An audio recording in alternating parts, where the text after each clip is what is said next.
What's up, everybody? Thralls here once again. I'm Necrotic Nick. I'm Jammin John. And we have an album review for you. So, one that we definitely had on our radar because this band is flat out fucking legendary, at least in my book. Probably in a lot of people's books, especially if you're a Doom fan. We are going to go over the latest offering from Candlemass, Sweet Evil Sun. This comes out on the 18th of November on Napalm Records. It's been formed in 1984 in Stockholm, Sweden. This is their 13th full-length overall. There's been a lot of like EPs and other stuff that's come out. This band is very prolific and I would say like one of the godfathers of at least one particular style of doom, epic doom metal. They've always been great about the drama and the just absolute over-the-topness about how doomy and bleak everything is.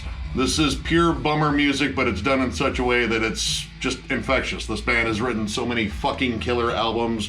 Their debut, Epicus Doomicus Metallicus, one of my favorites. It's amazing. Tales of Creation, Nightfall, there's a lot of killer stuff. And I was excited when they got back with their old vocalist from Epicus Doomicus Metallicus, Johan Lundqvist. He came back on Door to Doom. I really loved that album. It was just pretty much straightforward, awesome doom metal. His vocals have aged very well, gravelly, baritone, and it's, well, still all on display here. This is straightforward, epic doom metal, big riffs, big dreary atmosphere. Johan's vocals sound like he is pleading with you to listen for the end of the world. He is telling it. But in a crooning sort of way. Yeah, so it's kind of like, well, I can actually handle this bad news because he's singing it. It's just kind of nice. Because he's commanding when he says. Oh, very. Very, like, the world is going to end, things are gonna suck fat balls for you. He doesn't say fat balls. He would say something more eloquent. But, well, you get the gist of it. But you get the idea. Yeah, no, it's bad and it's gonna happen. Yep. So needless to say, we were pretty stoked to hear this. We reference Candlemass pretty much anytime we bring up Doom. And how can you not? Yeah, it's fucking Candlemass. And admittedly, leading into this one, I was pretty apprehensive because the singles themselves really didn't offer very much. I'll be completely honest. Like, they're kind of just straightforward, flat singles. Namely the title track and Scandinavian Gods. Like, it was like, well, hopefully this isn't what the rest of the album sounds like, because they're just kind of more like bleak heavy metal. Like, like take a Manowar song and just make it not about sweaty men in loincloths and about depression and agony. I mean, to me, men in sweaty loincloths is pretty depressing. Yeah. And sad. Not if you're in Manowar, I guess. But hearing the last single, When Death Sighs, like, all right, that actually has more of that straightforward doom metal sound to theirs. And going through this is kind of a mixed bag, and for a lot of reasons. Like, there's a few things on here that kind of immediately jumped out at us. One, I think the production here is kind of dry for at least Candlemass. Yeah, well, there's only 3 songs on Spotify. We found a full stream and noticed that stream to be notably a little dry. The singles, at least that are on Spotify that we found, have a tad bit more warmth to them, but not really. Yeah. You'd think that this would have a little bit more depth since it's a doom album. Yeah, and like the guitars, while the tone is crunchy, it sounds bleak, it's very deep and heavy. There are 2 guitars, though. It sounds like one single track guitar. Mm-hmm. Like, there isn't like 2 tones that are distinct from one another where they complement each other. They just sort of blend in more uniform. Like, occasionally you'll get like a lead melody that comes out over top. It's like, oh yeah, there are 2 guitars. Yeah. Or one will be using more of like a wah effect or something like that. But a lot of the time it's just this kind of almost single track sound on it, and it doesn't necessarily fill out the sound. And the bass is very present, but it's mixed very low to the point where you can't even hear like the individual plucking of the strings or hitting of the strings at all. You do get, in the very, very last track, A Cup of Coffin, the outro, you do get some harmonized guitar, which shows definitely that there's 2 of them, but up until that point, it's just like they're tracked over top of each other just to make it a larger sound. Yeah. And that's cool, but yeah, and then coming from the Door to Doom, which I thought had really awesome production on it, like it sounded very lush and vibrant. Well, not like vibrant like as in happy, because this is doom metal. There's no happiness. No, but it sounded really good. Like, it sounded very full and very crisp. But yeah, the production here just, I don't know, it was something that I noticed. And this was produced by Marcus Yidel. I'm not entirely sure, because I'm pretty sure he's Swedish, and their J's can be kind of funny with you. But he's actually the guitarist of Soen, and his wife actually appears in here too. They're both in a band called Avatarium. I have never heard that band, but I don't know. Like, I just thought, I don't know, maybe they just needed more warmth, more kind of dirtiness to it, like a little bit of extra grit. But down in the music, it opens up very appropriately doomy with Wizard of the Vortex. You know, get some ambient sounds to kind of open it up, and then into giant doomy riffs. I mean, that's a huge job, being a wizard of the entire vortex. You kidding me? That's it huge. Better be something big and epic. I don't know if he's an acoustic wizard or an electric wizard. We probably need to ask the band. But it's, you know, a nice, appropriate doomy opener. You get some cool, like, isolated sections of Johann's crooning and all the bleakness he is offering the world. But the song isn't necessarily put together very well, and that was something we kind of noticed on here. Like, some parts just seem kind of slammed together. And it isn't only on this song, it's actually on quite a few songs in here where because some songs transition really nicely, but others do not, and it just seems like they've got everything just kind of mashed in together, and like some parts repeat in areas where they shouldn't. Like in the song Devil Voodoo, opens up with this kind of weird somber acoustic thingy. When it does kick in, it's more up tempo, and then it gets a little doomy, and then it kicks back to the acoustic, and then it kicks into a lead. Like, wouldn't you have saved that acoustic part for the outro? In my opinion, like, wouldn't you have bookended it there instead of oddly putting it in for a measure before going into a lead? Yeah, just like an oddly shoehorned in spot. Like, there's spots in Wizard of the Vortex where there's this, it's almost like a pre-chorus, like, guitar harmony, but it doesn't seem to, like, offer much. Like, it kind of feels like you're creeping up the stairs or something like that. And there's a lot of here that is definitely, like, old school horror vibes and such, which, of course, I love, but this just kind of like felt like it was a little unnecessary. And then you have songs that, again, just don't do enough. You know, namely the title track and Scandinavian Gods, where it kind of just lays on one riff and doesn't do very much with it. The title track, you have, you know, an opening verse kind of laying on this more heavy metal-ish riff, like, you know, again, like a more bleak Judas Priest, you know, a little bit Sabbathy too. Then you get into the chorus, then immediately you're greeted to a lead, and then the chorus again. So I feel like they kind of missed out on a verse there. Yeah. And, you know, it's the shortest track on here. I was going to say, it's outro. only like 3.5 minutes. Yeah. So, And I don't know, it just kind of felt odd, you know, in terms of like the transitions, in terms of how the song flowed. And then Scandinavian Gods is almost like 80% the chorus. Like, there's a couple of verses, and then... Yeah, and you get the cool drum, this cool, like, kind of bouncy drum beat in the beginning, but that's all there is to it. Yeah. It is like 80% chorus.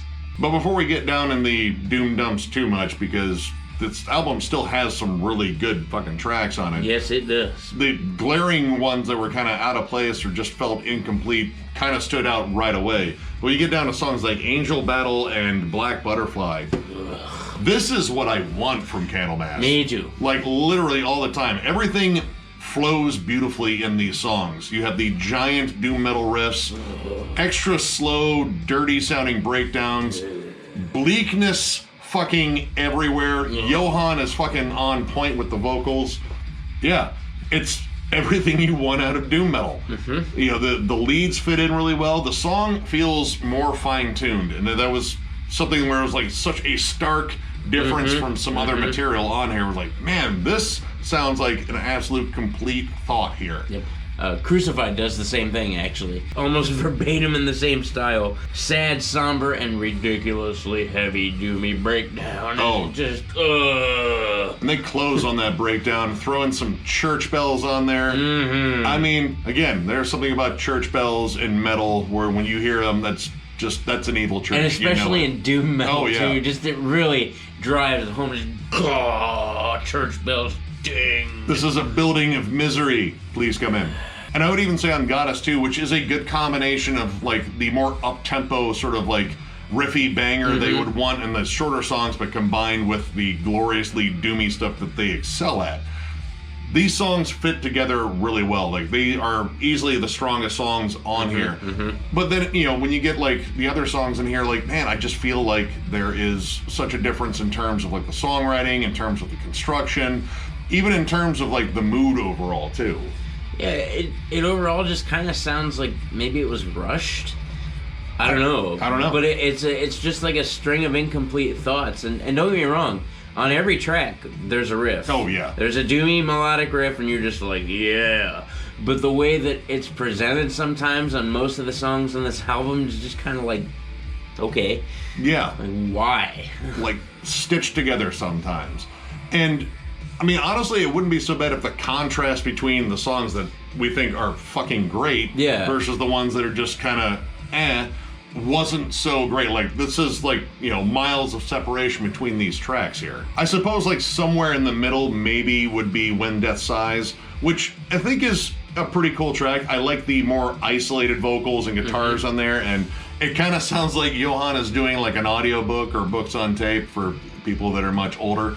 In terms of just like setting the mood, like there's creepy guitars and he's just sort of bellowing, there's no drums or bass in the background. And the female vocals do kind of complement the chorus, but the chorus overall kind of falls flat compared to the rest of the song. So not a terrible song, but still kind of missing something. And that was kind of the overall vibe in this. Like, where it's good, it's just Candlemass doing Candlemass, and that's kind of all I would ask of them. But when it was lacking, man, it kind of just sucked the energy out of the room. There is some cool added atmosphere on here, too, that I like. There's a lot of Hammond organs. You have backup vocals that sound like descending choirs that complement Johan's crooning very well. At the end of the song Angel Battle, there's a very strange, very unsettling sample of what sounds like a old man talking about a dream he had about the end of the world, and you're kind of just locked in this conversation. And he has a lisp, so you keep latching onto that. Yeah. But you keep also latching onto what he's saying. Yeah. It sounds like it's the end for you. Yeah. That's it. And it's like, oh, that's a hell of a dream. Well, this is my stop. I need to get off. It'll be amazing if we never talked again. It's like that guy at the bar that you can't escape. And, like, he just starts getting more and more depressed. And, like, you're like, all right, man, I gotta go. And he's like, but wait, one more thing. And we get it. The divorce sucks. I gotta go, man. And then both my parents died. Like, oh, God. I had to put down my dog today, too. Like, oh, my God, dude. God, I'm so sorry. I gotta go. Well, I gotta go do this outro for this Candlemass song. Like, well, you're in the mood for it, aren't you? You're already halfway there, bud. I gotta go before you ruin the rest of my month. Overall, man, I feel kinda underwhelmed by this. And I was cautiously optimistic. Like, again, I said I didn't like the singles very much, but it's Candlemass. I generally always find something I love in Candlemass. I own all their albums, well, minus this one, which I'll probably still get, but honestly, I'm gonna give this 2.5. Like, I think it's okay. You know, the songs that are great are legit fucking great. Like, it's everything I love about Candlemass, but there aren't enough of them. There are 4 tracks in here that I absolutely love, and I think they're fucking awesome. But then the rest of this, out of a 10-track album, is really just okay to not really good. And yeah, and it kind of pains me to say that because I was really stoked for this one. I thought Door to Doom was really good. Yeah. And yeah, this is just kind of a letdown. Like, I think the production's kind of dry. The songwriting is very hit or miss. And again, when it hits, it's awesome. But when it misses, like, this is one of those, like, giant swings you see in a baseball game where the dude falls the fuck over and just eats dirt. Like, those are my favorite. Yeah, those are pretty good, like, highlight reel material. But yeah, when it hits, it's cranking it out of the fucking park. I don't know, I just feel like this is uneven, and some of these songs maybe just needed a little bit more time in the oven. Like, just hammer out some of those transitions, maybe cut some stuff that didn't necessarily work. I don't know, like, the potential was definitely there on, I would say, all the songs, but some of it, you know, well, a good chunk of it actually just kind of missed for me. But still, this is Candlemass. I recommend checking the album out. If you love Doom, there's plenty of it on here. Like, this is top tier bleakness when it comes down to the fucking songs that I love on here, but who knows, you might love different songs. You won't know until you check it out, so go do that. I'm gonna give it a 3. I can't be quite as harsh as 2.5, merely because there are good riffs on every song. Now, I also say 3 because it's a hodgepodge. When it hits, it hits. When it doesn't hit, it doesn't hit. Overall, it's kind of like a hodgepodge of mixed thoughts. Whereas, like you said, I think if they would have let songs marinate a little bit more and maybe work on nailing some transitions that made sense, I think there would have been a lot more to it. There's definitely potential all over this record. Outside of the couple songs that did hit, it's so like mismatched that there's nothing that really you can latch onto, because you notice those inconsistencies of how the songs are put together more so than you notice the songs. We spent a lot of time looking back and forth at each other like, the fuck was that? That didn't make sense That didn't make sense at all. Like, why would you put that there? But I mean, it wasn't a bad listen, it was just kind of confusing, and that's definitely not what I expected out of Candlemass. Still, you know, like he said, like we always say, figure this out for yourselves. Definitely go take a listen. If you're a Candlemass fan, I mean, first of all, how can you not be a Candlemass fan? No, definitely go check this out. Figure it out for yourself. Don't just listen to us. We review a lot of albums. We might have even biased opinions at this point, so I don't know. But yeah, it wasn't bad. It just didn't quite meet the mark for me. So 3 stars. There you go. So, if you enjoyed this review, give it a thumbs up, and if you are new to the channel, subscribe, because we do stuff like this all the time. We are also on Patreon. If you'd like to help us out there, there's a link down below to thrallsmetal.com where we have all of our material, the shirts and such. We need more extra large. We know we're going to get some other stuff on there too. But our Patreon link is also there too, so definitely check that out. And once more, we're going to turn to Jammin John here about a certain thing going on in a certain town. What is it? Yeah. If you go to denverdeathfest.com on Black Friday, the sale will run from Black Friday until the Sunday of that week. A special promotion for a 3-day pass for Denver Death Fest. It's actually a pretty good deal. January 1st, although I personally think it's a little far out. I've never booked a show before, so what the fuck do I know? January 1st, we will be announcing the full lineup, and including prices, including, you know, what kind of vendors are going to be there, like the whole shebang will be announced on January 1st. So while I would love to allude to some things, I can't do that yet. But I will say that the full roster will be released on January the 1st, on New Year's Day. So if you find yourself hungover or dehydrated, because you're hungover, or because you're hungover, or whatever, and you get online and you decide to tune in to us for our special announcement, you'll know who's on Denver Death Fest. It's pretty fucking sweet because it is actually happening. So great. And of course, thank you all so much for liking, subscribing, following, commenting, all that shit. You guys fucking rule. 13,000 subscribers. It's a ridiculously high number. 13,000. Are you kidding me? None of us can even count that high. Right. Like we stop at around like 10. Yeah, once I run out of fingers and toes to use, I'm kind of fucked. Yeah, and we got past that. So that's still beyond us. But thank you guys so much for getting us here and keeping, you know, the commenting going and all that shit. It's just amazing, and I'm going to keep thanking you, and it will continue to be awkward, and you're just going to have to just like it, all right? Just get used to it, just all right? deal with it, all right? If you're still with us from the very beginning, you already know, and you're already still dealing with it, and thank you for it. If you're new here, it still won't stop. It's still going to be awkward at the end of every video, because that's part of our charm. You're getting either a sweaty handshake or a weird, awkward hug, boner optional. And I'm talking about me. I don't know about you. I mean, I tuck it back. Okay. At every meeting, dude, I tuck it back. No one needs an awkward boner. I mean, you do. You're going to get one from him. If you hug him, you're going to get an awkward boner. If you hug me, it's tucked. You're welcome. But it's still there. He's just fighting back the tape. It's still there. I can't get rid of it. It's been with me for a long time. But anyway, before this gets even more awkward, thank you all one more time, and we will catch you later.